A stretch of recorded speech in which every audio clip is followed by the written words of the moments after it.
Dear friends, ಎಲ್ಲರ ಮನೆಗಳಲ್ಲೂ ಸಾವು ಸರ್ವೇ ಸಾಮಾನ್ಯ. ಪ್ರೀತಿಗೆ ಪಾತ್ರವಾದವರು ಸಾವನ್ನಪ್ಪಿದಾಗ ಎಲ್ಲರ ಮನಸ್ಸಲ್ಲಿ ಸತ್ತ ವ್ಯಕ್ತಿಯ ಆತ್ಮ ಎಲ್ಲಿಗೆ ಹೋಗುತ್ತದೆ, ಏನು ಮಾಡುತ್ತದೆ, ಎಲ್ಲಿ ಇರುತ್ತದೆ ಎಂಬೆಲ್ಲ ಪ್ರಶ್ನೆಗಳು ಮೂಡುವುದು ಸಹಜ ಅಲ್ವಾ? ನಿಮಗೂ ಕೂಡ ಸಾವುಗಳನ್ನು ನೋಡಿದಾಗ ನಿಮ್ಮೆಲ್ಲರ ಮನಸ್ಸುಗಳಲ್ಲಿ ಇದೇ ಪ್ರಶ್ನೆ ಬಂದಿರಬಹುದು ಅಲ್ವಾ? ಹಿಂದೂ ಧರ್ಮದ ಪ್ರಕಾರ ದೇಹ ತೊರೆದ ಆತ್ಮದ ಪ್ರಯಾಣ ಸಂಕೀರ್ಣ ಮತ್ತು ಬಹುಮುಖಿ ಪರಿಕಲ್ಪನೆಯಾಗಿರುತ್ತದೆ. ಸಾವಿನ ನಂತರ ಬೇರ್ಪಟ್ಟ ಆತ್ಮ ಪುನಃ ತನ್ನ ದೇಹವನ್ನು ಸೇರಲು ಹಲವು ಬಾರಿ ಪ್ರಯತ್ನವನ್ನು ಮಾಡುತ್ತದೆ.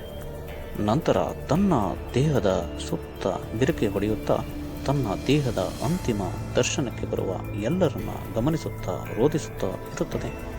ದೇಹ ಮಣ್ಣು ಮಾಡುವವರೆಗೂ ಅಥವಾ ಸುಡುವವರೆಗೂ ರಕ್ತ ಸಂಬಂಧಿಗಳ ಹತ್ತಿರ, ಸಂಬಂಧಿಕರ ಹತ್ತಿರ, ಸ್ನೇಹಿತರ ಹತ್ತಿರ, ಮಕ್ಕಳ ಹತ್ತಿರ ಮಾತನಾಡಲು ಪ್ರಾರಂಭಿಸುತ್ತದೆ. ಯಾರಿಗೂ ಆತ್ಮದ ಗೋಚರ ಮತ್ತು ಅಸ್ತಿತ್ವ ತಿಳಿಯುವುದಿಲ್ಲ.